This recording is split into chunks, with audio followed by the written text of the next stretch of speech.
This is one of the most luxurious buses in the Philippines, and today we're going to find out if it really deserves to be called the best luxury bus in the country.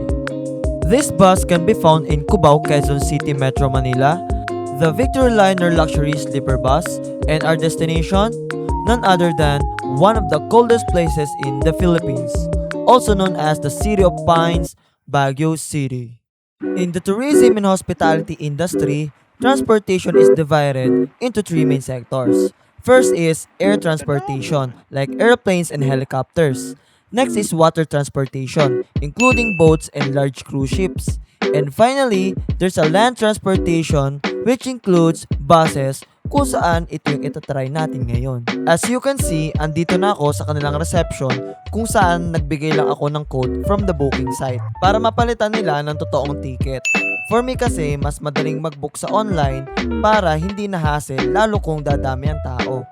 Pagkatapos ko makuha ang ticket ko ay nagdiretso na ako dito sa customer service nila na kung saan ay pwede magtanong at kalapit nito ay yung kanilang lounge na kung saan ay pwede kang magstay muna while you are waiting sa iyong bus. Yo! So, nandito na tayo sa Victory Liner.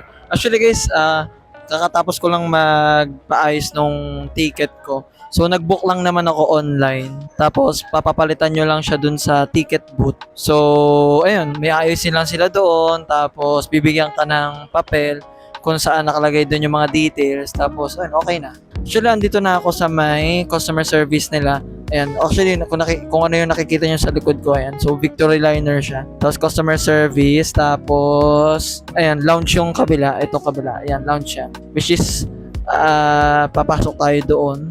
Then, napaka-accommodating nga kanina ng mga staff nila. At actually, nakapasok na ako kanina. Kasi andun yung gamit ko. And napaka-accommodating ng mga tao nila doon. Lalo yung mga staff nila. Naka-uniform sila ng maayos. Ayan. So, pakita ko sa inyo yung kung ano yung makikita nyo dito sa Victory Liner. Ito nga pala yung waiting area nila na merong malaking board kung saan malalaman mo yung oras kung kailan ang alis mo. Siyempre, meron din mga tindahan na kapag naghihintay ka, pwede ka munang bumili at kumain.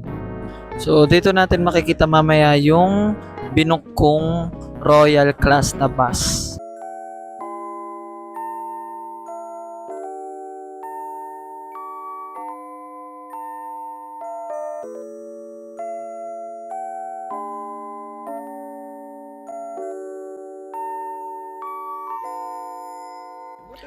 So guys, andito na tayo sa Victory Liner.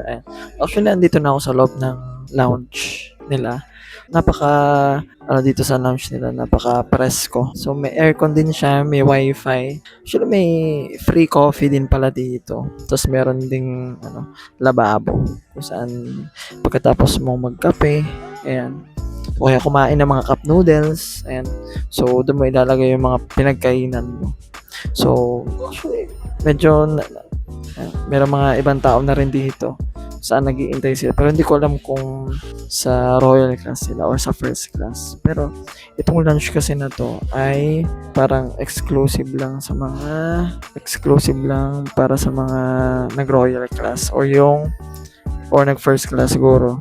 Kapag mga normal na regular bus lang, so hindi kayo makakapasok dito. So para makapasok kayo dito, so you need to avail yung pinakang first class nila or yung royal class nila, which is yung royal class. Yun yung papakita ko sa inyo mamaya kung gaano siya kaganda. And first time ko lang din siya. First time ko actually makakasakay ng kanilang royal class or tinatawag ding sleeper bus pala. Pagkatapos ko naman dyan, napag-isipan kong magkape muna habang nag-iintay tayo ng ating bus. Ilang oras pa yung iintayin ko para makasakay, kaya naman, I just want to share something with you guys para naman meron kayong natututunan sa ating video. When it comes sa transportation, syempre, meron itong pinagmulan at tatawagin natin itong the evolution of transportation and travel. Transportation didn't just evolve, it reshaped how humans experience the world. And here's how it changed era by era. In the pre-industrial era, the transportation was simple and slow. People traveled on foot and by animal like horse. At isang example nito ay ang Kalesa. Kalesa were originally only available to wealthy Filipinos and Spanish officials around 1700s. But as they expanded throughout the archipelago, they started to be used for transportation. There were no organized systems and travel was rare and exhausting. At dumating ang early industrial era. Nagkaroon ng pagbabago sa mga mobilities natin, kung saan may canals, steamships, and the first railways appeared. At ito yung mga trend natin noon. Although horse-drawn carriages were still common, but scheduled transport made travel more reliable and accessible. And dumating ang mature railway era. Trains became the dominant mode of transportation. Railways connected cities, while travel companies organized trips, built hotels, and promoted tourism. And dumating naman ang express travel era, kung saan ang nag-focus naman mapabilis nila ang ating mga transportation and inimprove nila yung mga rail networks to reduce the travel time by stopping only at major hubs and stations. Sumunod naman ay ang automobile-based era, beginning in the 1920s, kung saan nagkaroon na ng mga cars and motorcycles and then transformed into personal transportation. Highways expanded, buses and trucks grew in use, and people gained freedom to travel independently. Pagkatapos naman ito ay dumating ang modern tourism era, kung saan ang mga air transportation ay nagsimula na at nagsisagsulputan na. Propeller planes and letter jet aircraft made long distance to travel faster and cheaper, while cars continued to dominate local travel. In the post-mobility adjustment era naman, higher fuel prices pushed people to think more about efficiency. Because of this, options like public transportation, ride-sharing, high-speed rail, and fuel-efficient vehicles became more important parts of everyday travel. At hanggang ngayon ay dala-dala natin sa panahon natin ngayon. Lumabas ako ng lounge. So, kanina pa ako nag-iikot-ikot dito sa labas. No? Di ko na nga lang na video. Kasi bagot na bagot ako dun sa loob. After ko magkape, parang naupo lang ako sandali. Tapos, mabas na ako. Tapos, naglipot-lipot lang ako ng konti dito sa Victory Liner. Wala namang masyadong iikutan dito. Actually, iniintay ko lang talaga yung bus natin. Actually, dito ako sa may customer service. Ayun lang, Chong. Nalapit ko lang. Hintay ko lang kasi 2:30 pa yung ating bus. Currently, magwa-1 pa lang ngayon. Kung makikita nyo, puyat na ako literal. Nababagot ako. Isa pa, nagkape pa ako So, biglang nawala yung antok ko. Ano ba naman yan? No? Pero, ako, excited na akong matry yung sleeper bus talaga nila. Which is yung Royal Class nila. Na first time ko lang din siya may experience. Excited na ba kayo? Excited na ako Pagkatapos nun ay pumasok muna ako sa lounge at umidlip ako. So, medyo umidlip lang ako dito. Pero parang hindi man ako nakaidlip.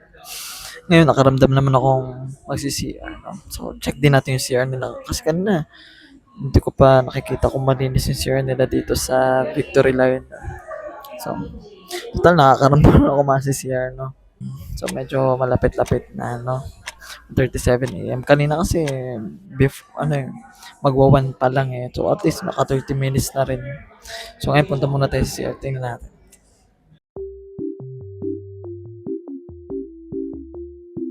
Nang pagkatapos ko mag-CR, mabuti pagbalik ko, nakita ko na yung bus na sasakyan namin. Ayan na pala yung sasakyan nating bus. Ayan, no? Pero inaayos pa kasi nila. So, later pa mga 2:15 tayo makakasakay. Inaayos pa nila. So, baka tatawagin naman kami nung mismo mga staffs nila kapag sasakay na. Pwede na daw sumakay. 1:46 pa lang.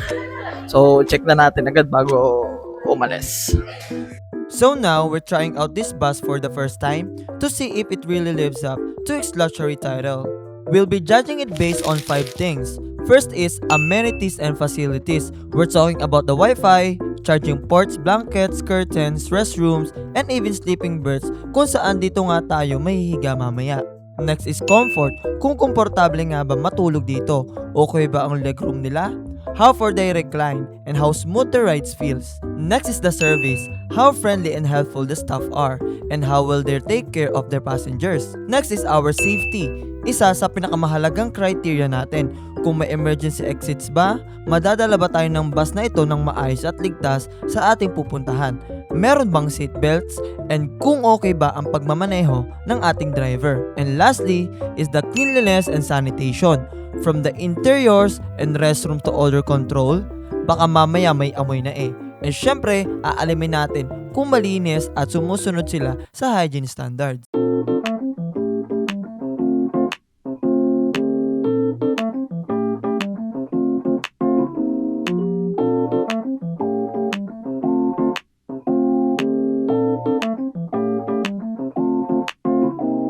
Bago ka pumasok sa Royal Class Bus ay kukunin ni conductor yung ticket mo. And dito din ay nakita nyong nag-greet din naman siya sa akin, which is nakakatuwa naman. At binigyan niya din pala ako ng blanket. And then pumasok na ako sa loob. Ito pala yung itsura niya sa magkabilaan. So napansin kong hindi magkakasya ang ibang tao dito kung sobrang laki ng katawan mo. Kasi for me, medyo nasisikipan na din ako kahit na ang pet ko naman na.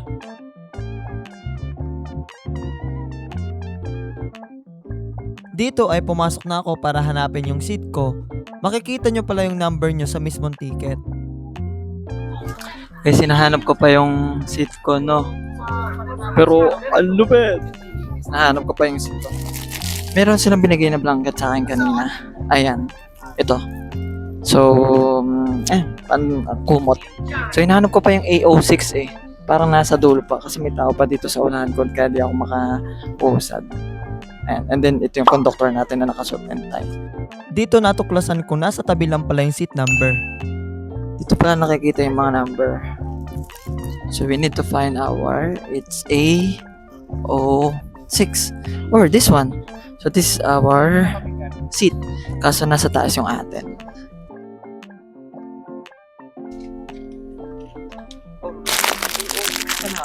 At nang mailagay ko na nga yung blanket ko, bigla ko namang kinuha ulit. Kasi gusto kong siguraduhin kung tama ba yung seat ko.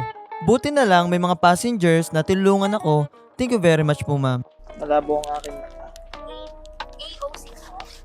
A05 at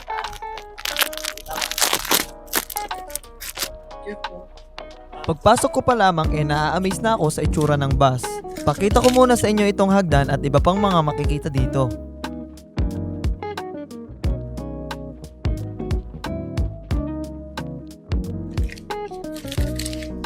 So, dito lang tayo sa baba, pero hindi tayo dito sa baba. Doon tayo sa taas. Yan. So, tinry ko lang din na kasi hindi ko ma-videohan na maayos pero malamig dito. Pero ang sikip nung daan kapag pupunta ka doon sa upuan mo. And ang ganda ng ceiling nila. O, ayan. Tingnan yung ceiling. So, may ilaw siya yung ceiling niya. Kakaiba talaga. Compare mo doon sa mga normal na bus. So ngayon, papakita ko naman sa inyo kung ano ba yung makikita natin dito sa seat natin.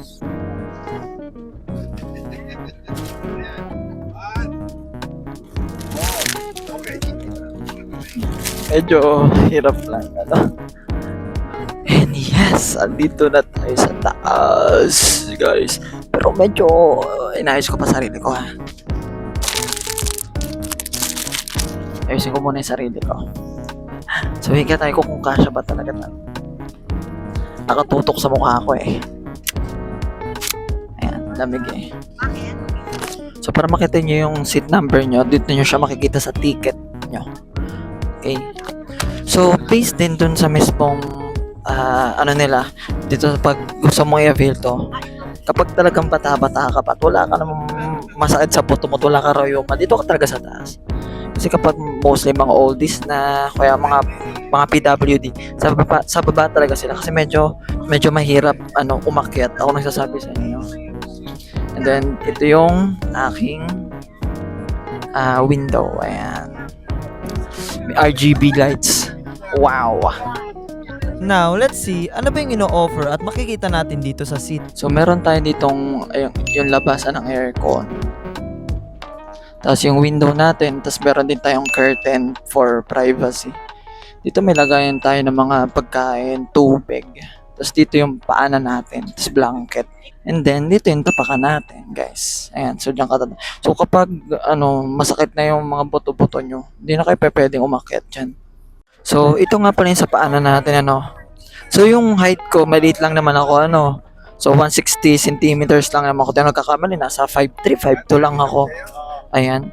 So, sakto lang siya for me. Pero kung kayo po ay 6-footer, naku, parang malabo talaga. So, ayan. Ano nakalagay? Room light. Ayan. So, ito pala yung para mapatay ata yung light natin dito lang sa sarili nating seat. Ayan, di ba? Ganda ng ceiling nila, Nanginginig pa ako, Ngalay na ako, Medyo na-overwhelm lang siguro ako kasi first time ko lang makapag-try ng ganitong klase ng bus. So far, wala pa naman ako na-encounter na problem, kaya okay pa naman tayo. And then, ito yung view mo kapag nasa iba ka. Ayan. Ganyan yung view.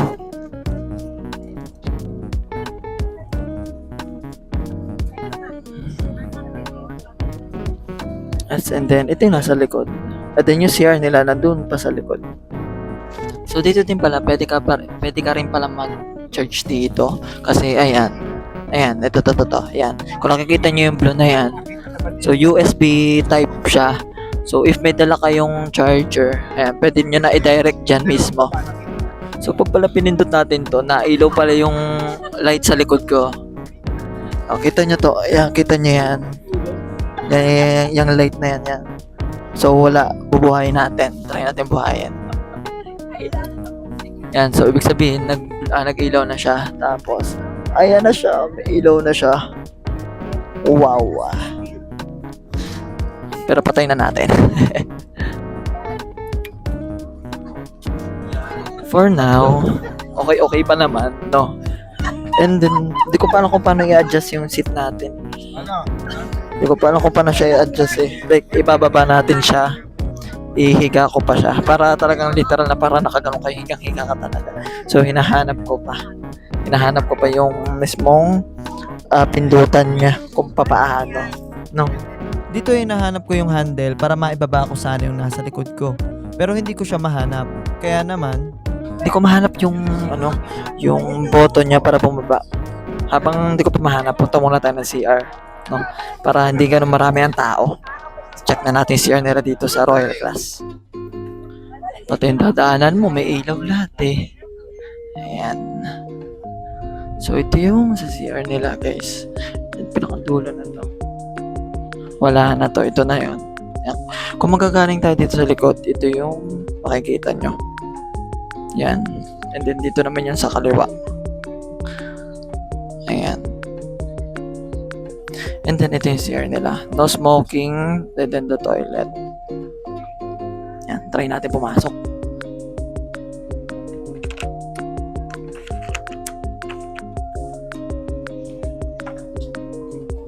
Damn. Pero, ayan. May mirror dito. Tapos light. Ito yung parang ventilation. Tapos dito may tissue, tapos yung mismo CR, tapos yung basurahan, tapos hawakan, baka matumba kayo habang umaandar Tapos ito, meron silang lababo rito. Hindi ko nang kumpara saan to parang laki nata ng toiletries to And then sa baba, hindi makita, ang dilim And meron silang yung panglinis pag may tumae. Ganito siya kasi pag sobrang tangkad nyo na 7-footer, 6-footer, medyo mahihirapan kayo dito. Ayan siya. Ayan yung itsura ko. Sikip na talaga dito. Kasi sakto-sakto lang siya para umihi ka talaga. Ayan. Kasi napasa tayo.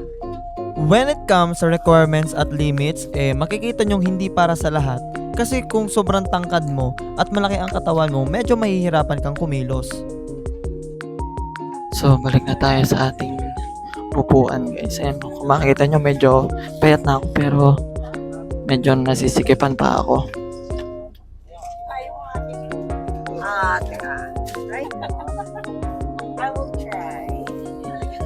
Wait lang.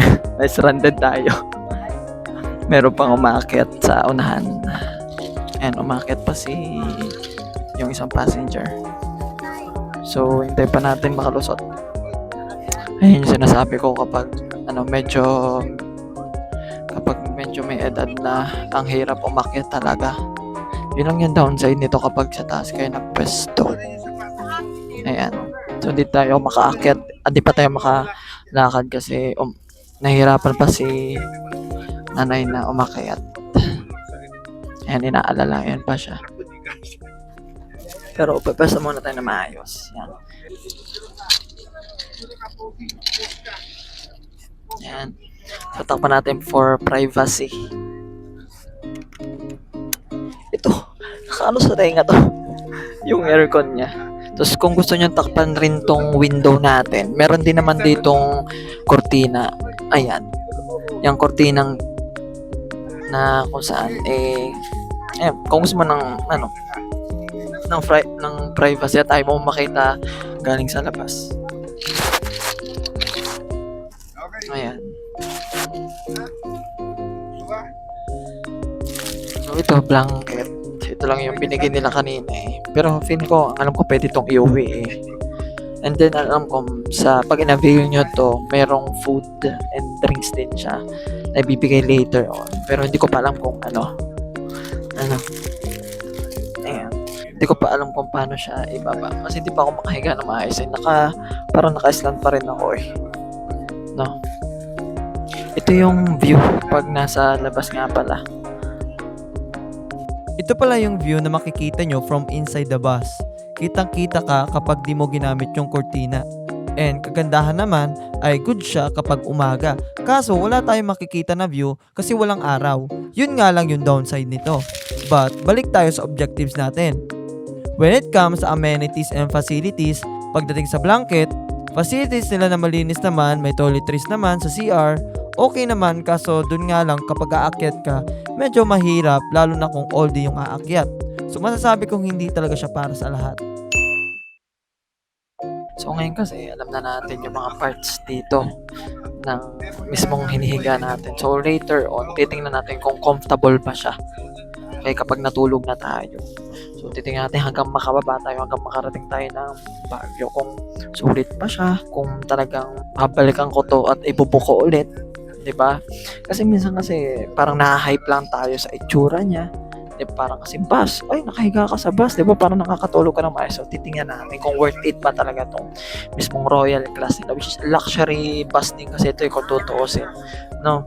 So triple to, yung presyo niya triple compare mo dun sa regular na bus ng Victory Liner. So itong branch na to ay nasa Cubao pala tayo. Ayan, sa Cubao. Actually, meron sa Pasay pero di ko kasi napansin na meron pala sa Pasay. So, kaya napunta tayo dito sa Cubao. Actually, okay lang din naman. No? Actually, hindi pa naalis eh kasi magto 2:15 pa lang pero malapit na. 2:15 go na 2:30 nga. 2:15 yung parang intayan tapos 2:30 go na talaga itong bus na to. And I'm so excited na matulog dito. At dito ay bigla naman akong binigyan na ng water. Ayun, binigyan na tayo ng tubig. Ayan, siya yung nagbigay sa atin ng tubig. Binigyan na tayo, pwede na natin ilagay dito.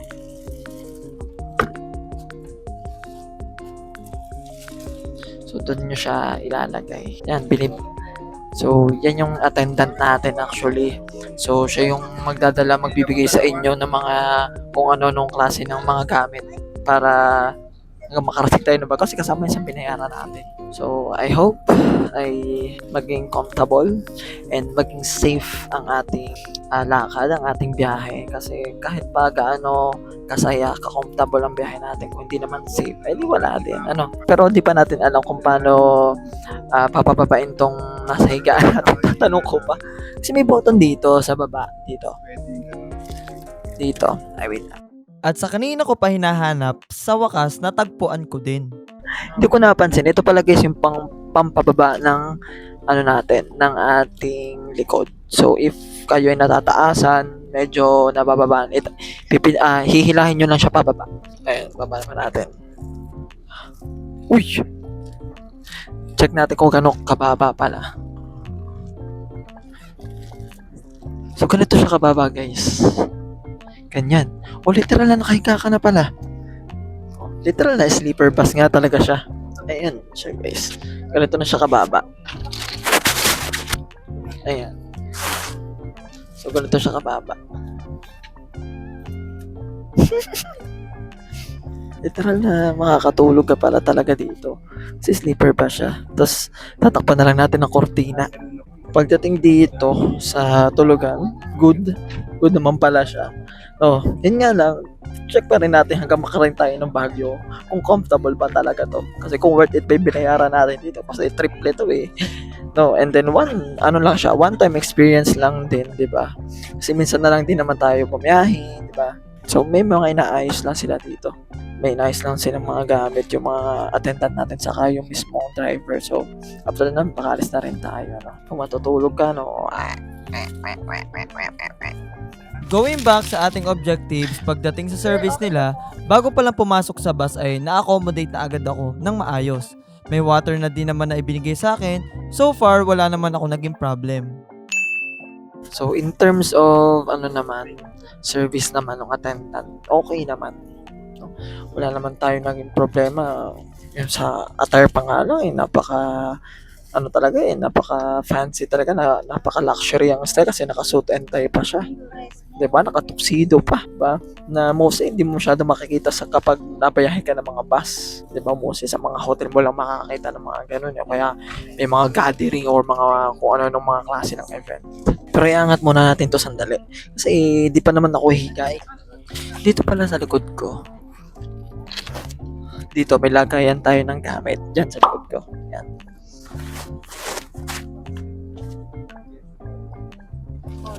Ayan, may lagayin pala tayo ng gamit doon. So, if kayo ay may dalang bag na malaki, as in sobrang laki, o kaya backpack, doon pwede nyo ilagay sa likod. Kaso, ang problema nga lang is, hindi kayo makakahiga. Kasi, kapag binaba nyo na yun, mawawala ng space yung dito, yung sa baba nyo, yung sa inventory nyo. So, mawawalan siya ng space. Ang mangyayari tuloy is, maiipit yung laman ng bag nyo, ng backpack nyo. So, depends na sa inyo kung anong gagawin nyo. Ako kasi naka-maleta. So, yung maleta natin nasa baba. Ayan, kung nakikita nyo, maandar na rin pala tayo. Ayan o. Ganyan. So, maandar na rin. So, ayan. Let's see. Kung ano ang ating magiging ating experience. Before we proceed sa mga susunod na mangyayari, gusto ko lang mag-iwan ulit ng question sa inyo. Kung saan ay mamimili ulit ako ng 2 subscribers natin na pwedeng manalo ng GCash. Pipili ako ng pinaka-the best na sagot, kaya naman mag-subscribe, pag-isipan mabuti, and i-comment down below ang inyong sagot. Ayan guys, ito yung experience naman kapag umaandar na tayo, tapos nakasarado na yung cortina natin. Ganyan siya. So, nakakauntog lang ito. Itong tapin to. Kapag gumagano siya, tapos nakaganto yung pesto nyo. Ayan, nakaganto yung pesto nyo. Medyo mauuntog kayo. Ay, maliit na ako ha. Hindi ako 6-footer. Pero nauuntog pa rin ako dito. No, kaya kailangan yung ibaba itong nasa likuran natin. Kung saan nakasandal yung ating sarili. Para sa akin, hindi ito para sa lahat. Kasi kung sobrang tangkad mo, hindi ito pwede sa'yo. Pero kung mga 4, 5, mga ganyan, 5'2", 5'3", pwede kayo dito. So, nasa wakto sa inyo. Kasyang-kasya kayo dito. Kasi kung ipipilit nyo, yung paa nyo, nakabaluktot. So, hindi maganda. Let's go!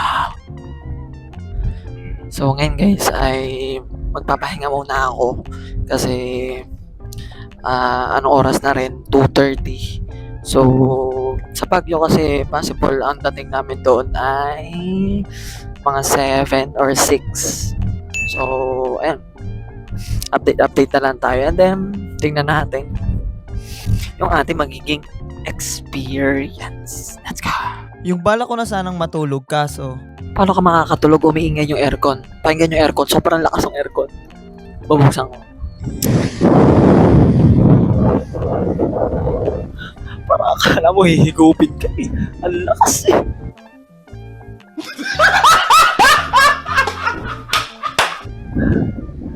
Kaya pala parang sumisipol siya eh. Ang lakas ng tunog eh. Yan. Lamigin tayo eh. Let's go to Baguio. Let's go. So, binigyan tayo ng cookie. Ayan, siya yung nagbigay ng cookie. So, ayan, pag nagutom lang tayo, di kakainin na lang natin. Pero ngayon, pahinga muna tayo kasi pagod na rin ako. Mabango yung kanilang blanket ah. Mabango.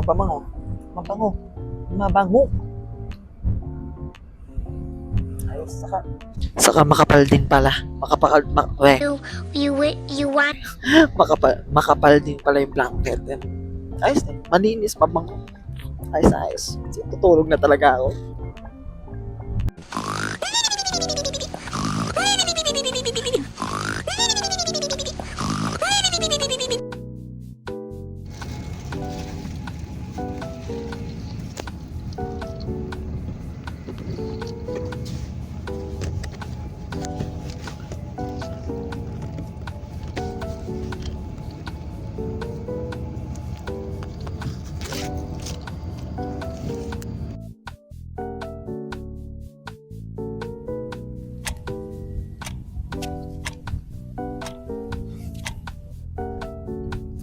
Yo guys, currently 4:30 AM na ngayon.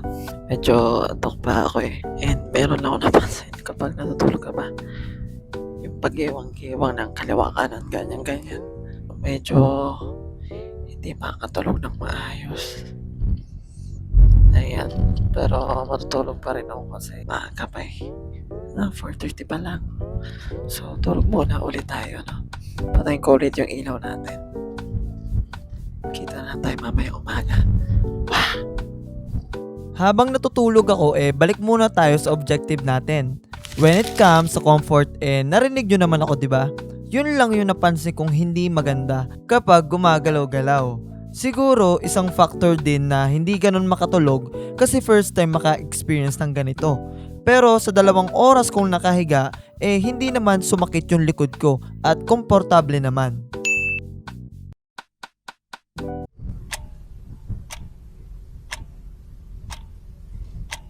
Yo, andito na tayo sa loob din ng Baguio. Currently, ang oras natin ay 5:48 ngayon ng umaga. Actually, medyo antok pa rin ako eh. Parang hindi ako ganun nakakatulog ka ba? Parang nakapikit ka lang pero yung utak mo gising pa. No? Sarap pa matulog eh. Ayan. So, kung makikita nyo sa bus, naandar pa rin naman yung mismong bus. Pero nasa loob na kami ng Baguio. Baguio na to eh. So, medyo malapit-lapit. Medyo malapit-lapit na rin talaga kami.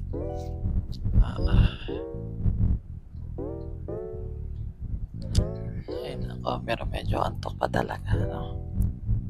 So, malis tayo dun mga 2:30 na rin eh.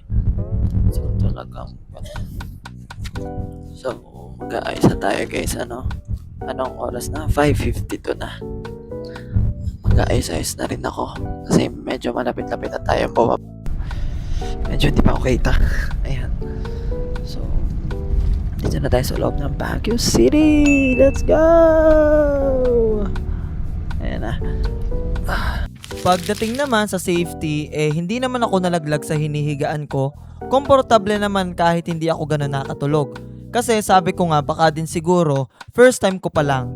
Pero kung i-compare ko ito sa mga normal na bus na nakaupo ka ng mga ilang oras, much better ito at mas makakapagpahinga ka dito.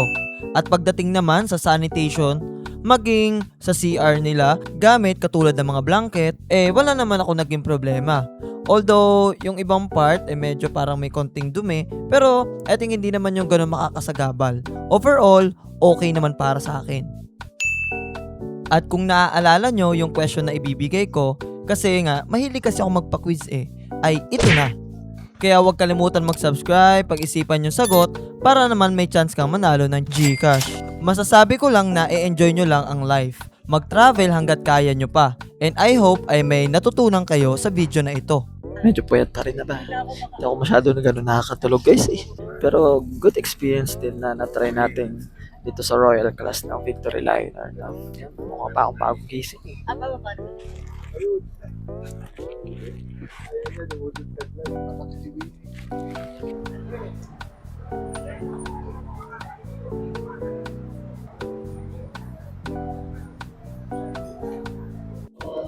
So, ayun guys. So, masasabi ko lang is, okay naman siya, pero hindi siya para sa lahat. Kasi nga, di ba, yung height, meron siyang requirement pagdating sa height. Kasi kapag sobrang tangkad mo, hindi ka rin makakahiga ng maayos nun. So, nakapaluktot ka rin talaga. Tapos, pagdating dun sa mismong pwesto, kapag malaki naman yung katawan mo, baka naman hindi ka rin magkasya. So, isa rin na problema talaga yon. So, hindi siya para sa lahat talaga, no? Pero for the first time na na-experience ko, mismong royal class nila at nakahiga ka talaga, which is, mas komportable siya, mas komportable at mas maganda sa pakiramdam kaysa yung nakaupo ka ng 5 oras normal na bus at nakasakit na yung puwet mo. So, siguro mga 7/10, no? Yung pwede nating ma-rate sa kanya.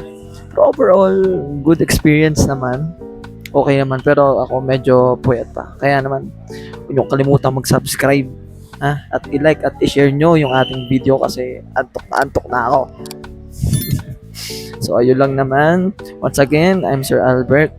Mabuhay hanggat sa muli. Bye-bye.